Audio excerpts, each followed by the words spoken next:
All right, everybody, I got a Traulsen reach-in freezer here. Apparently water was all over the floor over the weekend. I've got a drain pan full of water, and apparently I have no display. I'm gonna open it up and see if we've got power. Maybe we tripped a breaker. Don't see a breaker panel here. So let me dig in, test the outlet, see if we've got power. Maybe the compressor went boom. I'm not sure. All right, I got the front cover off here, and as you can see, I've got water literally everywhere. Switch that off. I'm wondering if the water caused an electrical issue, and that's why I've got no display. Toggled it back on and still nothing. So I gotta pull this thing out and see if I can get to the electrical outlet, see if we have power. 13. Food room receptacle is tripped. Let's take a look here. And we've got power now. I'm gonna go ahead and unplug this. Better safe than sorry. Get this pushed back, get back up on top, open up the electrical and see what caused the breaker to trip. All right, I've got the electrical panel taken apart here. I don't see any obvious signs of anything that would have tripped the breaker. I've got the electrical opened up here on top of the compressor, also with the start capacitor, potential relay, and just at first glance, I don't see any burned up wires or anything like that. We're gonna pull this apart and test it. We're also gonna test the windings on the compressor.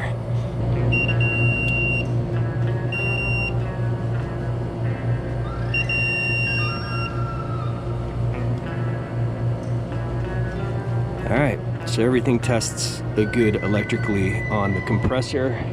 Still wondering why the breaker tripped. Test that capacitor. Capacitor's good. You know, I was just thinking, all this water, the thing obviously iced up, the breaker's tripped. It's a good possibility the defrost heater is bad. So next step is button this up, open that up. All right, defrost heater is good. It's not shorted to ground. I've got continuity. Both the evaporator fan motors test good electrically. So I'm gonna double check these condenser fan motors. And at that point, there's nothing left to do but throw some gauges on it and fire it up. Well, the condenser fan motors come out all right. Nothing shorted to ground there. Give this condenser a quick brush. All right, I got my probes on. I have pressure. The only thing left I can think of is possibly the lights, the door lights. We'll see. I'll investigate that. I'm gonna get this top thrown back on. I don't really like the fact that this is sitting in all that water. I'll probably zip tie it right up like that so it stays up and out of that water. Guys, I think I might have found what tripped the breaker.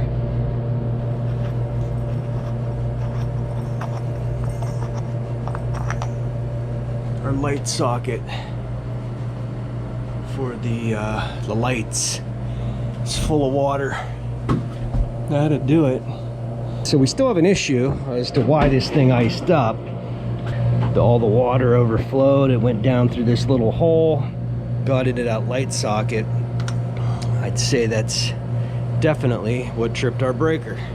As soon as I started to unscrew that light bulb, the water started dripping out. 110 volt unit here.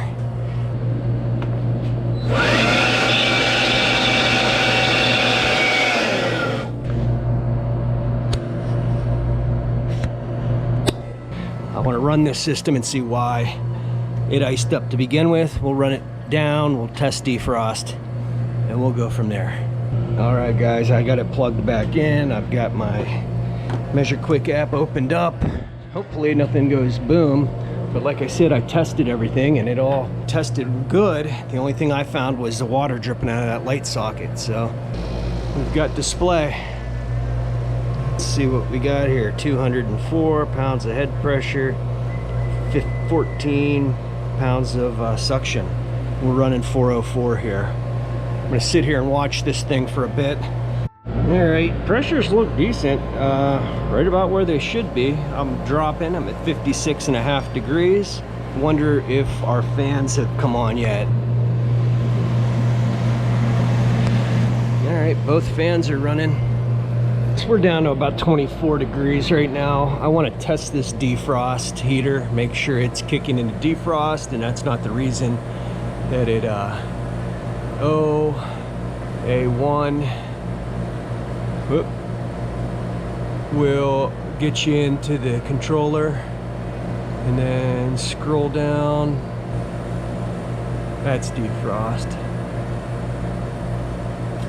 And there we are, we're in defrost. Our defrost heater is pulling amperage. All right guys, I noticed this bracket was missing in the drain pan. I found it over on the other side. There's a stud that pops up through, and without pulling the drain pan out completely, I'm wondering if there's a gasket on the other side of this, a threaded stud that pops up through, because I'm not finding any issues with this unit. It's running just fine. I'm wondering if water was making its way through there without being tightened down and made its way into the electrical chase here and popped that breaker when that water got in that light socket, and then the coil was iced up because it hadn't defrosted yet, and that's when it shut the power off and the coil thawed out. And maybe that's why we've got all this water here now, because this unit is running pretty decent. You know, my subcooling's a little high, but my pressures are good. And it's coming right down to temperature here. We're at 6 degrees. So I'm assuming it's going to be shutting off here after a little while. So we certainly had water filled up in the drain pan.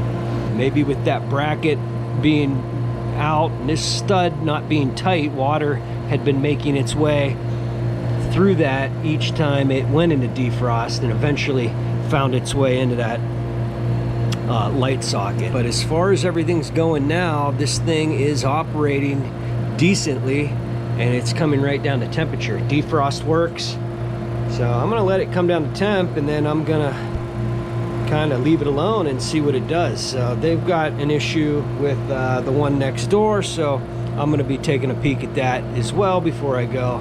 All right guys, this one's about to satisfy. This is the one I've been working on, and so I came over to look at the other one, and I set my probes up on it. I'm actually running in a negative. Both the fans are spinning, but our TXV is a block of ice. So I'm gonna go get some warm water in my little pump sprayer. We're gonna melt all this out. I'm gonna kick it into defrost, make sure it's kicking on. All right guys, the defrost heater is working. I kicked it in manually and I can hear it crackling and popping. So I'm gonna go ahead and get that all de-iced with my little pump sprayer and some hot water, and I'll be back. All right everybody, get the pump sprayer. I got all the ice defrosted. A little bit over here. Gonna call that good for now. Shot vac everything out of the drain pan so it didn't overflow everywhere. So I'm gonna button this thing up and see what kind of pressures we've got, and maybe find out what's going on with this thing. I've got it running, and to be honest with you, my pressures don't look horrible. I'm running 8.5 pounds of suction, 212 pounds of head pressure. My suction line temperature is a little high, but still we're at 29 degrees. So I'm gonna sit here and watch this thing. We've got positive pressure when before we were running in 2 pounds into negative. I don't know if just ice build up around that TXV would affect it that way, but thawed it out and cleared all the ice out of there, and now my pressures are looking a little better. So I'm just gonna sit here and watch it while I do some cleaning up. My subcooling was around 10, looked good. Pressures look decent, but my suction line temperature is just too warm. We're at 30.5 degrees now, so I added a few ounces 404 to see if that was going to bring it down. All it did was raise up my subcooling. Superheat is way out, and I think this thing's got a bad TXV. I don't believe it's low. I believe it's just not feeding correctly. Well, I'm gonna rate up the TXV in a filter dryer, and they'll get a combo leak search and TXV when we come back. Suction line temp's coming down a little bit now, but still we're at 29.8. Let it run, and now we are actually running at 0 pounds of pressure, and I'm assuming we're going to be running into a vacuum again here shortly, like we were before. So I'm rating up a TXV in a filter dryer. What else could it be? You know what I mean? I don't think it's low. I think I slightly overcharged it to just see. But I believe that TXV is starting to fail. It's not completely restricted. It's definitely not feeding right. Something's going on with it. And I ain't got no more time on this thing, so that's what we're gonna do. TXV filter dryer. When we get back, we're still at 4.5 degrees. These other ones, I mean, they're satisfying fairly quickly. You know, when they kick back on, they get up to 3, 4, 5 degrees. They're back down to -4.5 in a matter of minutes. And this one is just hovering around 4.5, 5 degrees, and won't get any lower.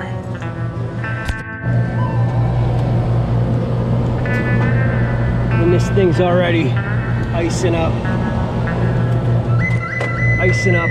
pretty bad. I understand they're gonna ice up, but I have a feeling that thing's gonna be a ball of ice before I know it. You got a different opinion, leave it in the comments. Definitely open to suggestions, but I believe the TXV is going. So let me button this up and get all this crap out to my van, and I'll talk to you there.